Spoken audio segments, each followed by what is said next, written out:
کہ سارے دیکھیں گے کہ میرا چہرے کے اوپر کچھ لگا ہوا تو نہیں ہے. ہر بندہ آتے ہوئے شیشہ دیکھ کے آیا ہے, کوئی سرما, کوئی میل, کوئی چیز لگی ہوئی تو نہیں ہے. یہ چہرہ صرف اسی کو بار بار دیکھا ہے. فرمایا اسی چہرے کو جس کو بار بار ہم دیکھتے ہیں کہ اس کے اوپر کچھ لگا نہ ہو جس کی وجہ سے ہمیں شرمندگی کا سامنا پڑے, تو اسی چہرے کو جس کی قسم خدا نے اٹھائی ہے, 4 قسمیں اٹھائی ہے, کسی کے لیے اللہ نے 4 قسمیں اٹھا کر نہیں فرمایا, نہ جن کے لیے,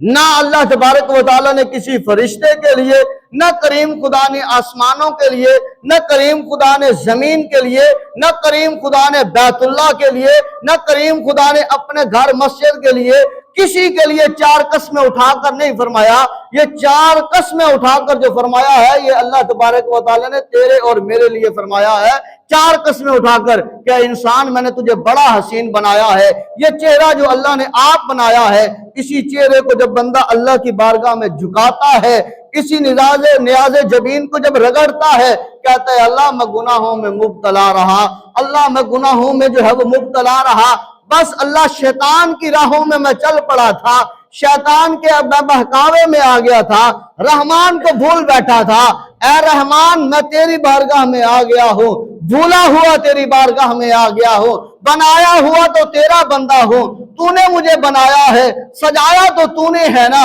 میں راہ بھٹک گیا, اللہ میں اب تیری بارگاہ میں آ گیا ہوں, اب معاف کرنے کا اعلان کرنا تیرا کام ہے.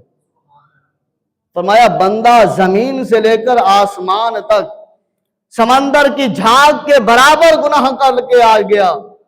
اللہ کی بارگاہ میں آ کر سچی توبت کر لی, ندامت والی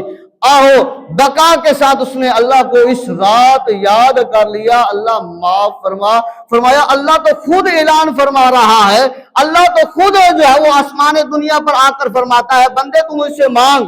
گناہوں کی معافی مانگ, آج رات میں تجھے معاف کروں, رزق مانگ آج رات میں تجھے عطا کروں, میرے سے مانگ, روزی مانگ, میں آج رات تجھے عطا کروں, میرے سے جو کچھ تو نے مانگنا ہے تو مانگتا جا, میں خدا دیتا جاؤں, تو میری بارگاہ میں دامن پھیلاتا جا, میں تجھے عطا کرتا جاؤں, تو میرے سے مانگتے ہوئے نہ تھک, میں خدا تجھے دیتا ہوا نہ تھکوں. آ تو صحیح نا, دامن پھیلا تو صحیح نا, نظروں کو جھکا تو صحیح نا, آہو بقا دل کے ساتھ سچی کر تو صحیح نا. بس اللہ کی بارگاہ میں آنا تیرا اور میرا کام ہے, اللہ کی بخشش کرنا, اللہ تبارک و تعالیٰ کا بخشش کا پروانہ جاری کرنا, محبوب محمد صلی اللہ علیہ وآلہ وسلم کی عنایت, حضور علیہ السلام کی رحمت, حضور علیہ السلام کی برکت اور شفقت کے صدقے کریم خدا اتنا عطا فرمائے گا کہ ہم دیکھتے رہ جائیں گے. وہ فرماتا ہے آ تو صحیح کہ دنیا دار اور ہیں, مالدار اور ہیں, ذمہ دار اور ہیں, وہ خدا ہے. اگر فرمایا ساری کائنات کے جنات, انسانات, حیوانات, نباتات,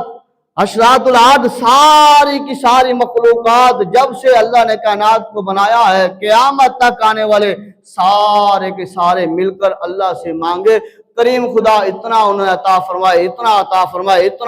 فرمائے, ان سے بڑھ کر انہیں عطا فرمائے. فرمایا پھر بھی اللہ کے خزانوں میں اتنی کمی بھی واقع نہیں ہوتی, جس طرح سمندر سے سوئی کو ڈبو کر باہر نکالے تو سمندر سے ایک قطرہ پانی کی کمی ہو جائے گی, لیکن اللہ تبارک و تعالیٰ اتنا عطا فرماتا ہے, اللہ کے خزانے اتنے وسیع ہیں, ان میں اتنے ایک قطرے کے برابر بھی کمی واقع نہیں ہوتی. بس آؤ شب برات, یہ جو اللہ تبارک و تعالیٰ کی عنایت اور کرم نوازی ہے, شعبان کی 15 شب, اس کو آ کر عبادت بھی کرو, نماز عشاء بھی جماعت کے ساتھ پڑھو, بقیہ نمازیں بھی جماعت کے ساتھ پڑھیں, روزانہ کی روٹین بنائیں, وہ فرض ہیں. تو اس رات عشاء کی نماز بھی جماعت کے ساتھ پڑھیں, اور پھر ذکر و اذکار, حضور علیہ السلام کا ذکر جو فضیلت کے لیے بیان کی گئی ہے, پھر صلاۃ التسبیح ہوگی اس کے ساتھ لگیں, اور پھر دعا مانگیں, اور پھر اپنی اپنی جداگانہ نوافل ادا کریں, نمازیں ادا کریں, اور اس خدا کی بارگاہ سے مانگیں تو خدا عطا فرمائے گا. ہم اللہ کی پاک بارگاہ میں دعا کرتے ہیں, اللہ ہم سب پر رحم فرمائے.